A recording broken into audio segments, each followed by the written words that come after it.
ಎಲ್ಗೆ? ಅಮ್ಮನ ಮನೆಗೆ. ಆಷಾಢ ಮುಗಿಸ್ಕೊಂಡ್ಬರ್ತೀನಿ. ಆಷಾಢ next week ಅಲ್ವಾ? ಇವಾಗ್ಲೇ ಹೋಯ್ತಾ ಇದೀಯಾ? ಅಪ್ಪಂಗೆ ಹುಷಾರಿಲ್ಲ, ಎಮರ್ಜೆನ್ಸಿ. ಹೌದು ಮವ, ಹುಷಾರಿಲ್ವಂತೆ? ಎಮರ್ಜೆನ್ಸಿ ವಾರ್ಡಲ್ಲಿ ಹಾಕ್ಬಿಟ್ಟವ್ರಂತೆ. ಏನ್ ಅರ್ಜೆಂಟು? ಅಟ್ಲೀಸ್ಟ್ ಮೊಮ್ಮಗನಾರು ನೋಡ್ಕೊಂಡು ಹೋಗೋರಂತೀರಿ. ಎಮರ್ಜೆನ್ಸಿ ಅಂದ್ರೆ ಸಾಯೋ ಅಷ್ಟಲ್ಲ, ಮತ್ತೆ ಥ್ರೋಟ್ ಇನ್ಫೆಕ್ಷನ್. ಸರಿ ಆಯ್ತು ಬಾ, ಬಸ್ ಹಚ್ತೀನಿ. ಬೇಡ, ಕ್ಯಾಬ್ ಬುಕ್ ಆಗಿದೆ.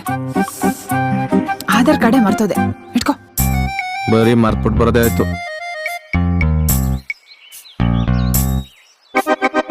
ಹಾ, ಏನ್ ಇಷ್ಟೊಂದು ವೇಟ್ ಐತಲ್ಲ?